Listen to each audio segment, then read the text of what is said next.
afternoon, everyone. I'm Teresa McLeod from the Massachusetts General Hospital, Harvard Medical School.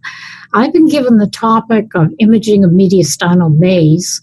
I wasn't quite sure I understood the topic, but as I looked at this photograph of a maze, I agree that the mediastinum is very complex. Often you don't know where you are and you don't know how to leave it either. So perhaps this is an appropriate term. And what I'll try to do is to clear up some of the difficulties I think we have with mediastinal lesions by stressing location and the new classification that is now available. So I'd like to discuss the ITM-IG classification of mediastinal masses. This was published in 2017.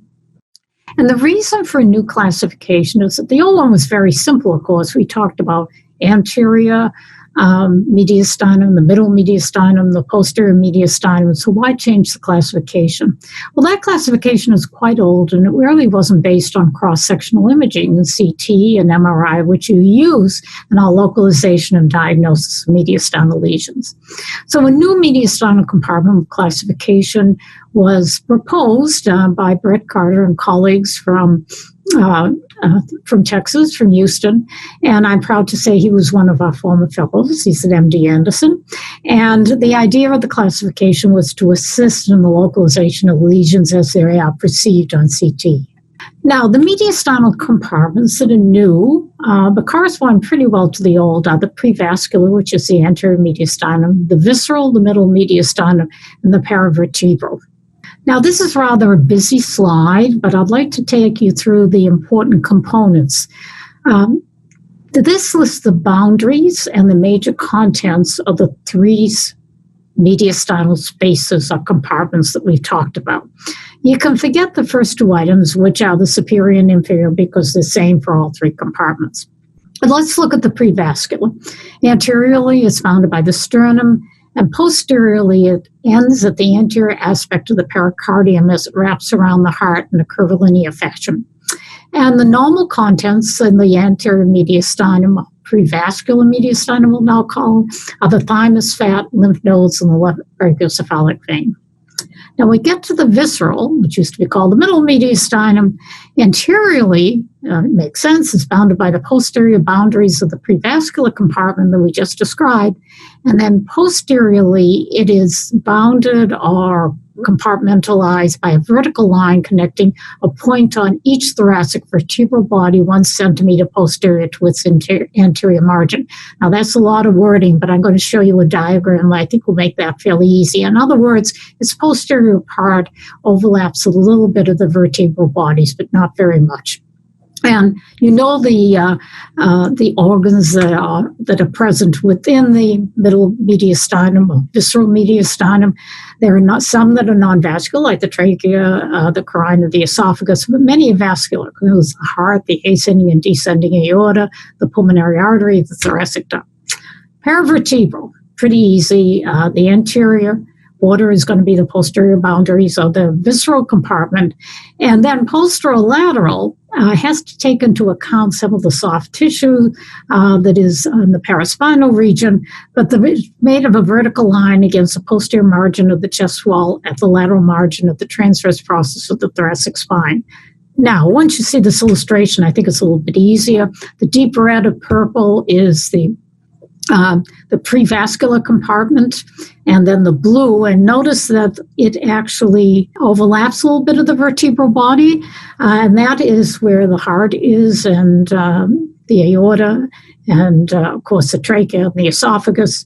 And then this is the posterior compartment, and you can see it's mostly the vertebral body and up to the level of the spinous processes posteriorly. So fairly straightforward. A lot of wordage there, but it's really fairly simple. Now let's talk about the prevascular compartment. What are the important organs and their diseases in the prevascular compartment? Well, thymic lesions are high on the list, and you know the thymic lesions can be very varied. They can be cysts, hyperplasia, and there are malignancies, thymomas, thymocarcinomas, and neuroendocrine neoplasms.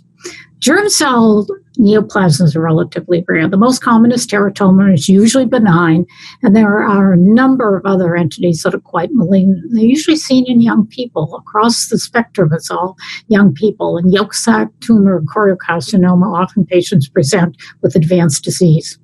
Now, it's unusual for lymphoma to be isolated to the anterior mediastinum. It's usually in association with other lymph nodes and other compartments, but particularly Hodgkin's disease, nodular sclerosing Hodgkin's, you'll see that in young people, and it'd just be a nondescript anterior mediastinal mass with no other adenopathy. Metastatic adenopathy can occur in the anterior mediastinum, but more often it's more in the visceral mediastinum, and it's located posteriorly.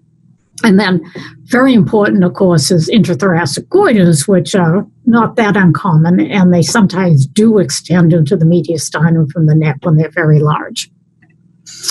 Okay, these sessions have always been interactive. Now, I know we're in virtual mode here, and I have no way of directly contacting you, and I'm not going to be able to see the answers to your questions, but we can pretend. You're probably sitting on your couch, you're very comfortable, but I don't want you to fall asleep with all my talking, so I'm going to show you a case and give you some choices of what you think about the diagnosis or other questions that I may pose. The first is a 22-year-old female with an incidental finding on CT. She came into the emergency room because of trauma. And these are some images through her thorax, incidental finding. And I'll just let you take a look at those for a minute or two and just make up your mind. Okay. So this is obviously involving which compartment? Pretty easy, right? Prevascular. It's anterior location. Now, what do you think is the most likely diagnosis? Remember, it's a young woman. Malignant thymoma, lymphoma, mature teratoma, or liposarcoma. I'll give you about 15 seconds here to discuss or think about. If you're with a friend, you're doing this together, you can very free to discuss. Okay, so let's look at the features of this very large mass. It's got calcification in it. That's, I think, pretty easily seen. And then there are areas that are relatively low attenuation, not fat, but they probably have some cystic components. And I think it's a little bit difficult because the images are small, but there were one or two areas that looked as though they were fat density. So that makes sense that we're dealing here with a teratoma. Mature teratomas have varying amounts of fat, fluid, and calcification. They occur in young patients. 10 to 15% of patients are between age 20 and 49, and below the age of 20, the number of cases is approximately 25% of the total of those cases that are seen of teratoma. And it can be cystic, as we mentioned, and those components I've already described for you. But again, you can see the varying attenuation of the different components, the calcification for sure, possibly a little bit of fat and cystic components. And this is the pathology in this patient, and you can see the cysts, and in addition, I can see a small area of fat accumulation. So one of the classic lesions that one sees in the anterior mediastinum that we now are calling the prevascular mediastinum. Now, how about this case? This is a 60-year-old man with syncope and facial fullness, and we have a non-contrast CT scan on your upper left, and then after the administration of contrast. So I'll give you just a little time to look at that. You can see the lesion nicely outlined here. Which compartment are we dealing with? The visceral compartment, right? What used to be the middle mediastinum. Here we have an MR scan, and I'm not sure that you can read all the headings there at the top, but going from the left top, this was done at the time, right at the time of imaging, and then that was followed up with another scan at about 1 minute, and then a 5 minute, and then a 10 minute. Okay, so the initial one, 1 minute, 5 minute, and 10 minute. We'll just take a look at that for a moment. I think you can identify lesion pretty well. What's the most likely diagnosis? We have 4 possibilities here: paraganglioma, hemangioma, Castleman's disease, or lymphoma. So this is a hemangioma. And why is it a hemangioma? It's vascular. You can see that it was enhancing, but it's very slowly enhancing. It was 10 minutes later that you see the maximum enhancement with contrast. And you can see that on the lower right-hand corner on that fourth image. Now, enhancing lesions in the mediastinum, there aren't really too many to consider when they're isolated masses. We talked about thyroid goiter. That's very vascular, and usually there's not a problem because there's a big mass in the neck. It's unusual just to have a goiter in the upper mediastinum. Paragangliomas are relatively rare tumors, but they're very vascular. They're extraadrenal pheochromocytomas, and patients are usually symptomatic, so that's often a big clue. They will have symptoms of catecholamine secretion, and that may be very helpful in the diagnosis. Castleman's disease is an interesting disorder. It's a lymph node abnormality. It can be unicentric or multicentric. Unicentric can present as a single mass. If it's multicentric, it's going to be multiple enlarged nodes, so that would not be a consideration in this case. There are two types. The second type occurs in about 20% of Castleman's disease, and it's called angiofollicular type, and it enhances very avidly. So we'll definitely have a very bright, enhanced, if it's solitary, mass within the mediastinum. Now, localized Castleman's disease is a benign proliferative lymph node hyperplasia. Its etiology is unknown. Most patients are asymptomatic, and 70% of cases occur in the thorax. And here, the lesions are multiple, and you can see the multiple lymph nodes and how avidly they enhance. Usually, the lesion is excised if it's just for want of the proper diagnosis, if it's a solitary mass and it's not multiple lymph nodes. Paragangliomas, very rare tumors. The most common location is usually near the pulmonary artery, as we see here, and brightly enhancing. It's a little unusual to see them at the level of thoracic inlet. They can also occur in the paravertebral area as well. They're rare tumors. They're derived from chromophone cells. I mentioned that they are associated with sympathetic ganglia of the autonomic nervous system. It's similar to the pheochromocytomas in the adrenal glands. They're usually in the paraortic region, so we're in the visceral part of the mediastinum, but occasionally they can be in the posterior part, in the paravertebral region, the posterior mediastinum. They have very intense contrast enhancement, but it's pretty rapid, unlike the case that the correct answer here, which was the hemangioma, very characteristically anywhere in the body. It takes a long time for these to enhance. And the other tumors on the other conditions that I described with you. So what are posterior mediastinal malignancies here? This is a list. Almost all of them are neurogenic tumors. The exceptions are there on that first line. Other malignancies like lymphoma, osseous tumors of the spine, and metastases. Neurogenic neoplasms, remember, 70 to 80% are benign, mostly smooth, round, or oval in contour. Benign peripheral nerve sheath tumors, neurofibromas, and schwannomas are by far the most common. And again, we're in that paravertebral compartment of the mediastinum. They're easy to recognize because they often have a dumbbell configuration. There's widening of the neural foramen, as you know, one of the hallmarks of a schwannoma. And MRI is very good at determining the extent of the intraspinal as opposed to the extradural component of these tumors. So those are my cases. I hope you enjoyed the quiz. I hope you enjoyed learning about the new classification and that you'll not find the mediastinum to be so much of a maze as you always thought it was. And I'd be happy to introduce now a new speaker who was also one of my fellows. I'm living in other people's praise now. Okay. It's Philip Boisel, who's going to talk about HRCT micronodular pattern. Hi, everyone. I'm Dr. Phil Boisel from the Florida Atlantic University Schmidt College of Medicine. Today, I'm going to help you to master the HRCT micronodular pattern. When we talk about a micronodular pattern, we're referring to numerous, and often too numerous to count, small pulmonary nodules that are individually less than or equal to 3 millimeters in diameter. And because there's so many of them, the challenge in this particular pattern isn't so much detecting that micronodules are present, but really the challenge becomes, how do you discern their distribution? And in doing so, you create a roadmap that will lead you to the correct diagnosis, or at least to a limited differential diagnosis among the vast entities that may present as a micronodular pattern. So let's get started. First, we're going to use secondary pulmonary lobular anatomy to help us to correctly recognize three distinct patterns: perilymphatic, centrilobular, and random. And then we're going to take a test drive with some practice cases to effectively employ pattern recognition to get to those correct or at least limited differential diagnoses. As you know, the secondary pulmonary lobule is the smallest lung unit surrounded by its own connective tissue septa.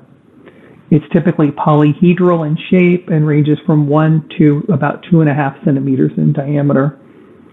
Its core structures, as illustrated in this diagram, are the central bronchus and artery and peripheral veins and lymphatics within the septa. Now let's start with those three patterns. The first is perilymphatic. Perilymphatic nodules classically cluster in three areas. First, peribronchovascular, second, subpleural, and third, interlobular septa. I want you to contrast that with the centrilobular pattern. In the centrilobular pattern, the subpleural and interlobular septa are spared of nodules, and we don't see that clustering. And third, the random pattern. I liken this to if you had a handful of seeds in your palm and you just toss them into a field. So some of the nodules may abut the subpleural spaces, some may abut the septa or bronchovascular structures, but the key is that they're not clustered there. So keep that in mind as we go forward. All right, I think we're ready for our cases. So let's start with this first case, which is a cone down high-resolution CT of the chest of the right lung. And I want you to take a look at these micronodules and to discern what pattern you would place them in. As you do that, I'm going to highlight with this red arrow that many of them are clustered along bronchovascular structures. I'm also going to show you the sagittal reformation image so that you can see that some of the nodules are along the fissure, as highlighted with this red arrow, and then others are along bronchovascular structures, some of which are highlighted with the paired white arrows. So my question for you is, what is the pattern? Is it random? Is it centrilobular? Is it perilymphatic? And I hope you chose perilymphatic because this clustering of nodules along peribronchovascular structures is really characteristic of this particular pattern. So to reiterate, in the perilymphatic distribution, nodules will cluster along bronchovascular bundles, interlobular septa, and pleural and fissural surfaces. When we see perilymphatic nodules, we should think about a few things like sarcoid, silicosis, and lymphangitic carcinomatosis.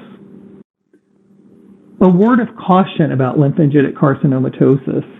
I'd like to emphasize that interlobular and bronchovascular bundle thickening typically predominate over discrete nodules.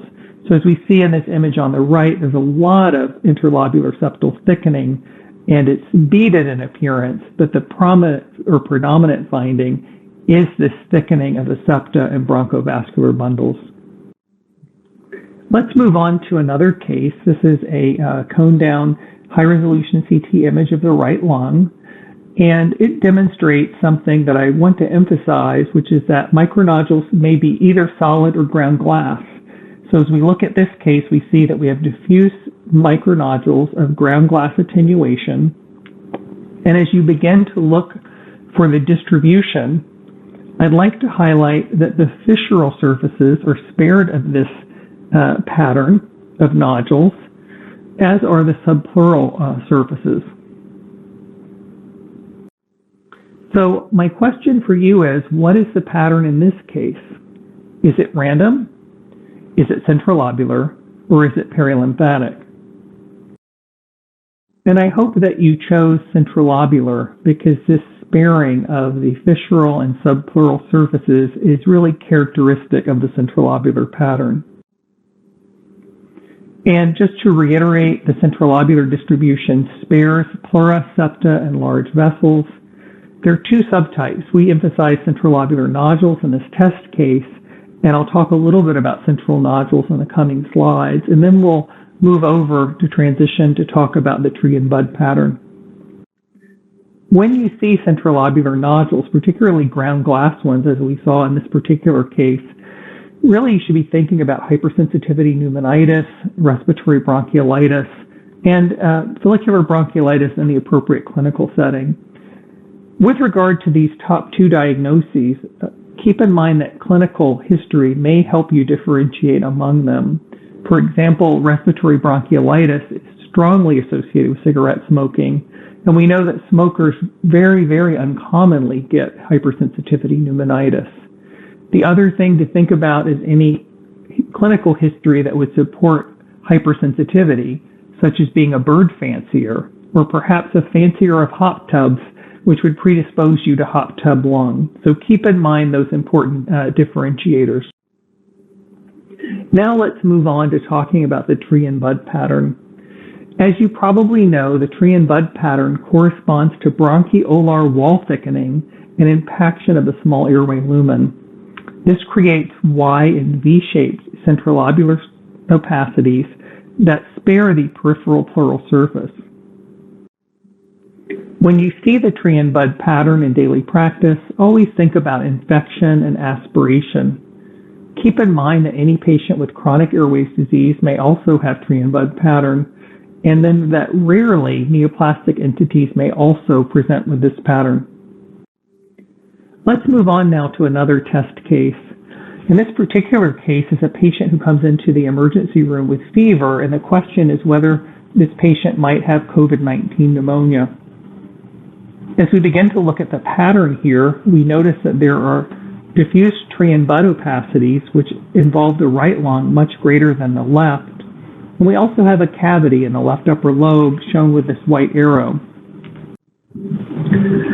Fortunately, as you answer that question, you can use the proposed reporting language for CT findings from the RSNA expert consensus statement.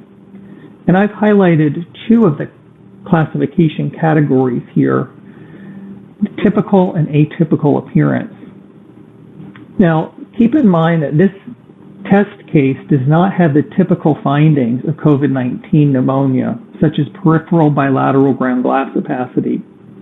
However, it does have some atypical or uncommon findings, including the tree and bud pattern, as well as lung cavitation. So if we look over to the final category here, or final column, for suggested reporting language, we're shown that the suggested language is imaging features are atypical or uncommonly reported for COVID-19 pneumonia, and alternative diagnoses should be considered. Getting back to the test case, the alternative diagnosis was tuberculosis. Let's move on to one more case. As you start to look at this case of solid micronodules, I want you to think again about what pattern you would place this into.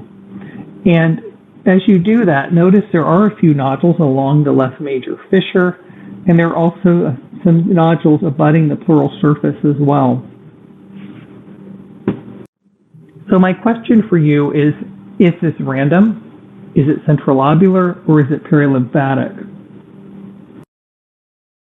And I hope that you chose random for this case because it really fits with the analogy of a handful of seeds that are just tossed into a field. A few of them abut fissures, a few of them abut pleural surfaces, but there is no clustering of nodules along these structures or along bronchovascular structures. So this random distribution can be differentiated from the perilymphatic distribution by the absence of clustering. Keep in mind, because most of the causes of random micronodules are hematogenious, that you may see a lower lung predominance as you're going from the upper, mid to lower lungs. When we think about random nodules, two of the most important things to think about are miliary infection and hematogenous metastases. Now, in this last part of the talk, I want to give you an algorithm that you can use in your daily practice when you see a micronodular pattern. The very first question you want to ask yourself is, are there subpleural nodules?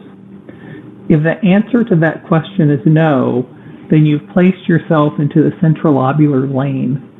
And there's really only one fork in that road. It's whether there is centrilobular tree and bud or centrilobular nodules without tree and bud. So as shown on this image on the left with diffuse tree and bud, it's with an infectious etiology. On the right, we have a diagrammatic example of centrilobular nodules without tree and bud. Now let's go back to the beginning of that algorithm with a different outcome. You're confronted with a micronodular pattern and you ask the most important question, are there subpleural nodules? If the answer to that question is yes, there's one more fork in the road. That is, are they clustered or non-clustered? If the answer is no clustering, then you're seeing something like you are on the left here, which is a random distribution of nodules, in this case due to miliary tuberculosis.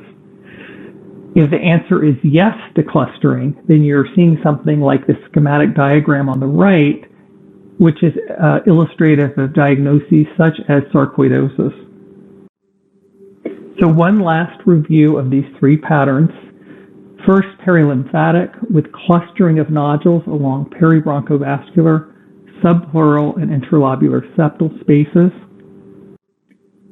or centrilobular pattern, where we have actual sparing of the interlobular septa and sparing of the subpleural spaces. And then finally, random pattern, where it's as though you had a handful of seeds, tossed them in a field, and the nodules will be randomly distributed throughout the lungs. In summary, I've reviewed for you three distinct patterns of micronodular disease: perilymphatic, centrilobular, and random. We went through some test cases to help you develop a roadmap for accurate diagnosis. I hope that you'll use the framework I provided today in your daily practice ahead. Thank you so much for your attention. Stay safe and be well. Ladies and gentlemen, clinical imaging volumetric MDCT has tremendously improved the imaging approach of large airways. In case of suspicion of tracheal disease, the volume of acquisition over the chest must include also the cervical part of the trachea. The central axis of the trachea, selected on the sagittal reformation, allows coronal oblique reformation, displaying the tracheal image from the larynx to the carina, an image of both mainstem bronchi as well. In addition, contiguous or slightly overlapped axial images are formatted to be strictly perpendicular to the central axis of the airways. This optimizes the airway assessment of lumen shape, wall thickness, and lumen inner surface. Additional acquisition at full expiration is also required in order to avoid the risk of unsatisfied acquisition because of incomplete suspended expiration. We recommend to acquire images close to the end of expiration during a continuous expiratory maneuver. Hence, three-dimensional post-processing reformation may be used to assess and display the extent of complex airway lesions. So, the first step of your practical approach should be to select one of these different CT patterns to best match the abnormalities detected on airways in your patient. For each of these patterns, there is a list of potential causes which may be raised and discussed in your report according to clinical information. Let's start with the first CT pattern, airway luminal filling defect. Depicting small opacities with oval shape rising from the inner surface and protruding into the lumen is a common observation in such a case. We ask the patient to cough several times, to rescan the patient over the region of interest using ultra-low dose, and in most of the cases, the opacity is gone because it's a mucus secretion. And in case of persistence of the opacity, if the lesion is well demarcated, round in shape, and measuring less than 2 centimeters with smooth contours, a highly probable diagnosis is benign tracheal neoplasm. However, be aware, the list of causes of this pattern include not only benign tracheal neoplasm, but also malignant primary and secondary tracheal neoplasm and foreign body. But anyway, the endoscopy has been already indicated.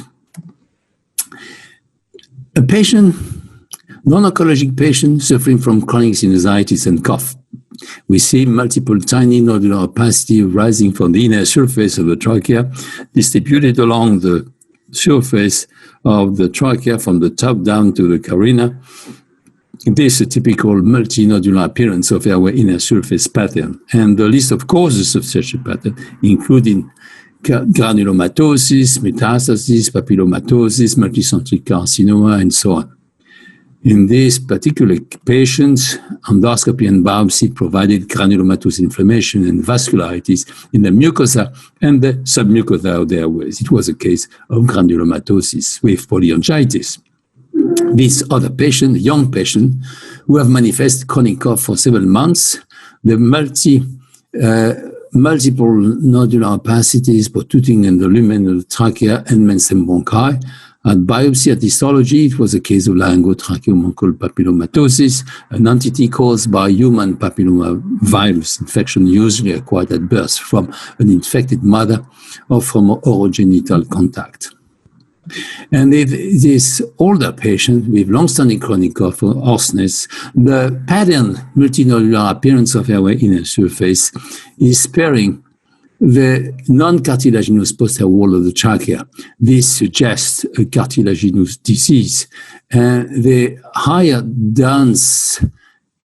density or appearance of the small nodular opacity protruding into the lumen reinforces this hypothesis. And among the causes of the pattern, there is only one disease that specifically involved the cartilage of the trachea, is tracheopathia osteochondroplastica, an entity characterized by multiple ossifications of the cartilages. Next pattern is focal airway lumen narrowing. We see an example of short narrowing, symmetric narrowing close to thoracic outlet associated with slight circumferential thickening of the walls of trachea at the level of the narrowing. According to the clinical information, 3 months, the CT was performed after 3 months hospitalization in ICU for severe pulmonary infection. The diagnosis was post-intubation tracheal stenosis. The post-intubation tracheal stenosis may be very short, even if the majority of the cases present with a long, in the extended stenosis over several centimeters close to thoracic outlet with a typical hourglass appearance. The focal airway lumen narrowing may be also located just below the glottis. We see a patient, 54-year-old male, cough, stridor and fever, circumferential thickening of the tracheal walls with erosion of cartilage, ulceration of the posterior wall, and lateral fistula. According to the list of causes, the best diagnosis for this pattern is granulomatosis with polyangiitis, and this we know that tracheal involvement is common in this disease, particularly in the subglottic region. This is another focal lumen narrowing in a 44-year-old patient, non-smoker male patient. We see the asymmetric narrowing extended along the long axis of the trachea with a huge tissue component, extraluminal tissue development suggestive of malignant tumor. At histology was a case of adenoid cystic carcinoma, a low-grade malignancy not associated with cigarette smoking, which has a propensity to infiltrate the airway wall with submucosal extension. This is another patient with history of severe bronchopulmonary infection. We see focal airway narrowing extending over several centimeters with extension on the origin to the origin of the left main stem bronchus with stenosis, atelectasis of left lower bronchus, and it was a case of infectious tracheal bronchial stenosis. This was suggested by the density of the tracheal wall thickening, fat infiltration, suggestive of long-standing infection. Compression, extensive compression may be also cause of focal narrowing. It's easy to recognize when there is a mass, like this is posterior on the thoracic quarter, with the pushing and compressing the trachea just behind the right illuminate artery.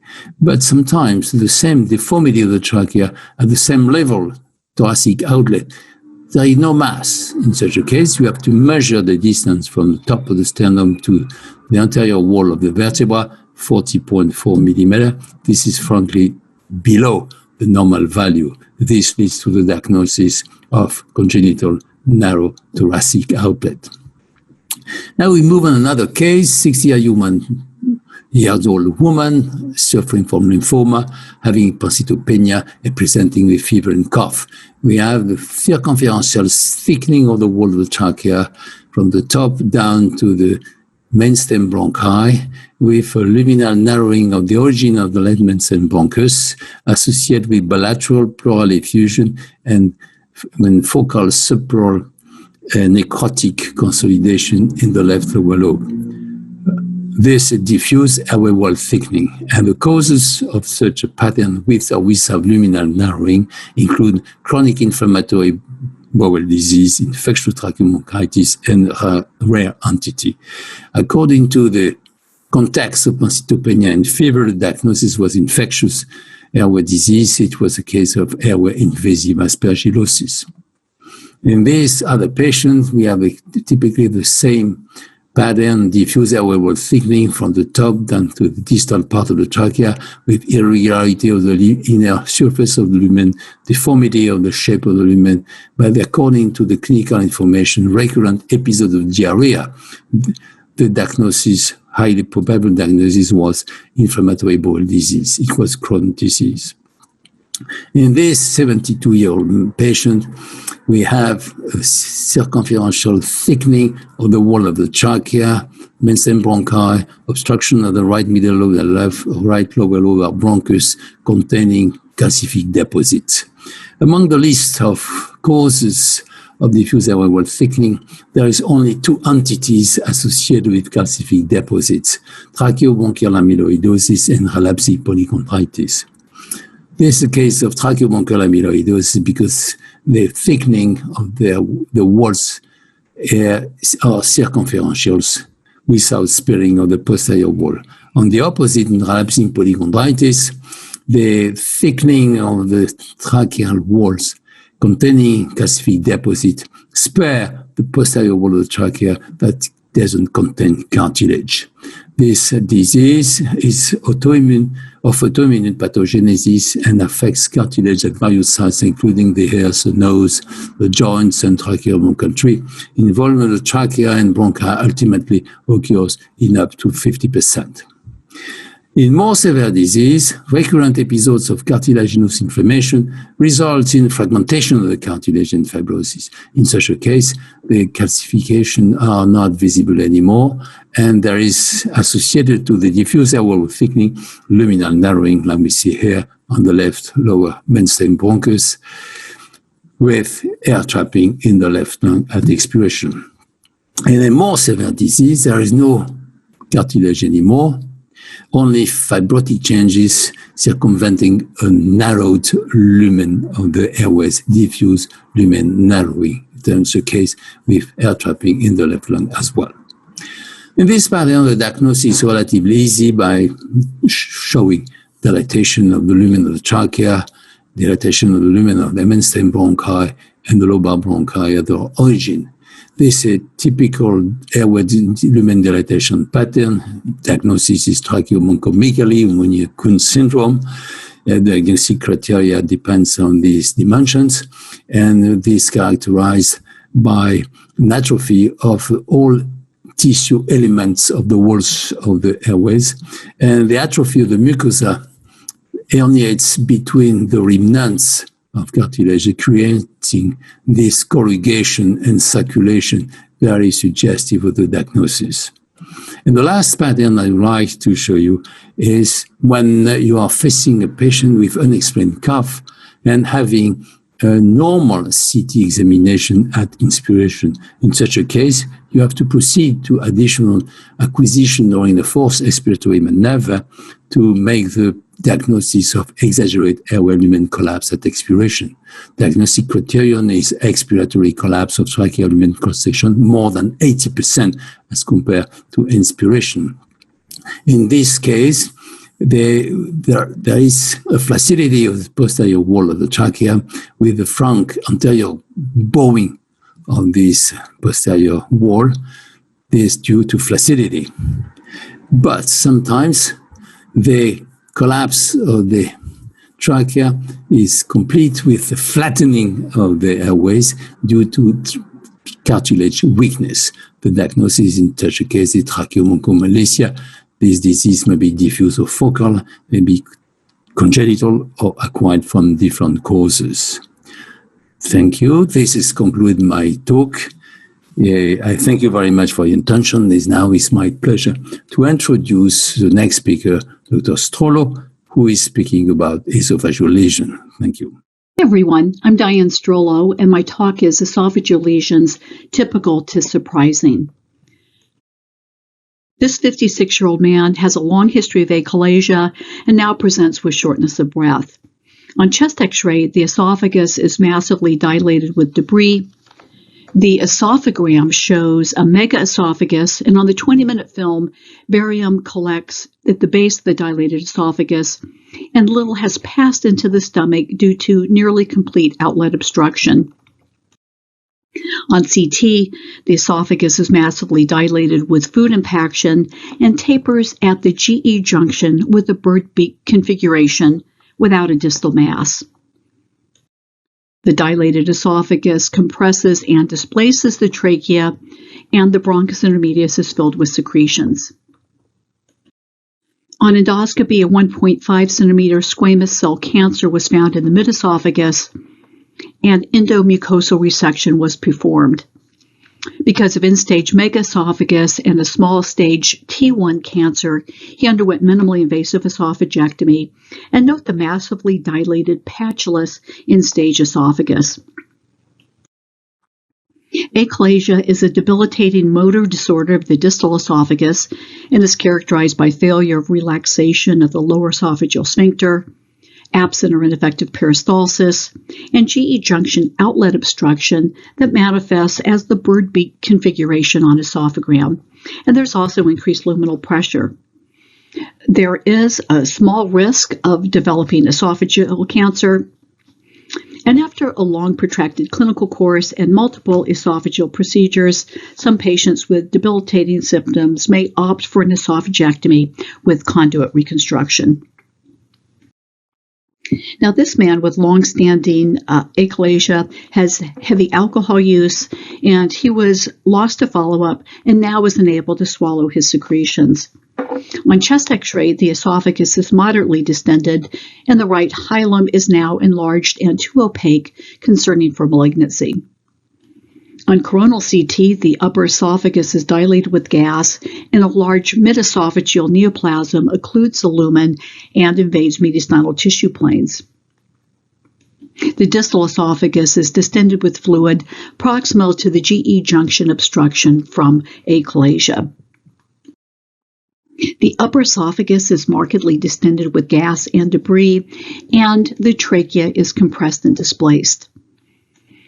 The large mass in the mid and lower esophagus completely occludes the lumen and insinuates into tissue planes, and the contiguous right lower lobe consolidation and cavitation are concerning for lung invasion. Endoscopic biopsy revealed stage T3N1 squamous cell cancer. After one cycle of chemotherapy, he developed hematemesis, and the infiltrating mass has markedly enlarged, now with multiple gas locules, and endoscopy revealed tumor perforation and a mediastinal abscess. The right lower lobe consolidation has also increased, concerning for progressive lung invasion. He then developed massive hematemesis and enlarging right lower lobe consolidation compatible with a mediastinal lung fistula. He underwent emergent right pneumonectomy and esophagectomy, and the gross path confirms tumor invasion of all lobes of the right lung and the tumor lung fistula. Unfortunately, he had a complicated clinical course and within 2 months developed multiple extensive distant metastases. Now, this young woman has mild dysphagia and on CT has a large cardiophrenic angle mass. The dominant mass is surrounded by gas and a thin, smooth wall. Our differential diagnosis is on the right. The cervical and thoracic esophagus are dilated, so this is a long-standing process. The upper and mid-esophagus are distended with gas and debris, and the distal esophagus is markedly dilated, and there is a large smooth mass within the wall of the esophagus, convex towards the lumen. This huge mass occludes the lumen of the distal esophagus and the stomach as it extends into the upper stomach. Endoscopic biopsies revealed leiomyoma. So this 15-centimeter rubbery tumor arises from the esophageal wall and extends into the stomach, and the mucosa is normal. Because of tumor bulk and location, she underwent thoracotomy, esophagectomy, and partial gastrectomy, and stains were positive for smooth muscle without malignant features. Leiomyoma is the most common benign esophageal neoplasm. It is a smooth muscle tumor that arises from the muscular layers. On esophagram, these typically manifest as well-defined rounded filling defects with normal mucosa. Resection is recommended to confirm the diagnosis. Look at this case. This older man has severe anemia and dysphagia concerning for GI bleeding. On the CT, the anterolateral wall of the cervical esophagus is thickened and nodular and has a contiguous lobular mass that nearly occludes the esophageal lumen and extends down to the level of the carina. On esophagram, there is a well-demarcated stalk that arises from the cervical esophagus and a large pedunculated mass, and barium is able to pass distally. On endoscopy, there is a well-demarcated stalk at the cricopharyngeus muscle, and the pedunculated mass occludes the esophageal lumen. Areas of tumor nodularity were suspicious for malignancy. The tumor was removed via neck incision and cervical esophagotomy. Pathology revealed a stalk with a pedunculated mass of epithelial tissue with a fibrovascular core. A small focus of tumor was positive for squamous cell carcinoma, and he's been followed for 2 years with no recurrent tumor. This is a giant fibrovascular polyp, and these are rare benign esophageal tumors. It is an intraluminal pedunculated mass, and all of them project from a stalk, typically arising from the cervical esophagus. There is a rare potential for malignancy, as in our case, and 50% of patients present with GI bleeding or anemia, as did our patient. Now, this older man has a long history of achalasia, and on the 30-minute film following esophagram, large retained barium fills the esophagus and a giant epiphrenic diverticulum, and this reflects outlet obstruction. And note the diffuse esophageal spasm. On coronal CT, the diverticulum is filled with old, undigested food. He underwent distal esophageal myotomy for achalasia, and excision of the epiphrenic diverticulum, which is rounded, smoothly marginated, and consists of herniated esophageal mucosa.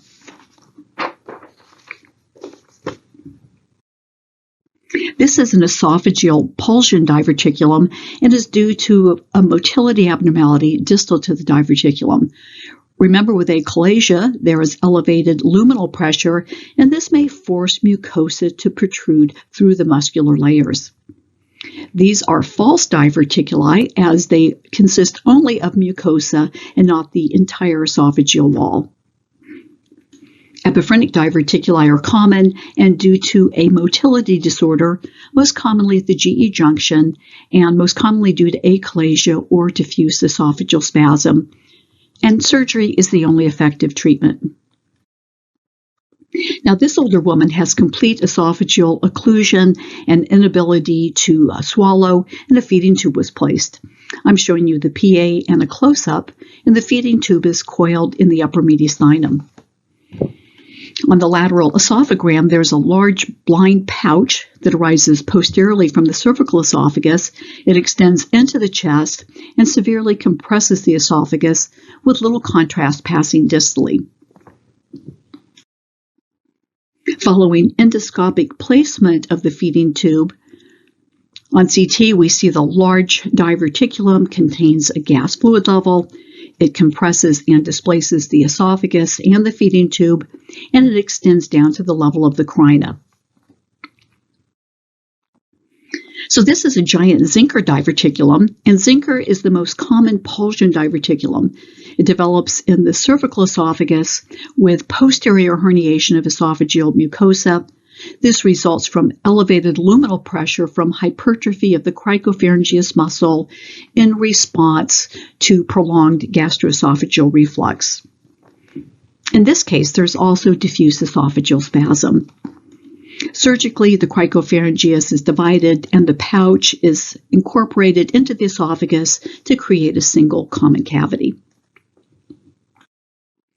And our final case, this man has dysphagia and end-stage lung disease from complicated silicosis with bilateral upper lung coalescent nodules, progressive massive fibrosis, and multiple calcified mediastinal and hilar lymph nodes with eggshell calcification. Now, this peritracheal lymph node contains gas, and that's unusual, so let's take a closer look. The node contains gas and has a contiguous gas-filled tract.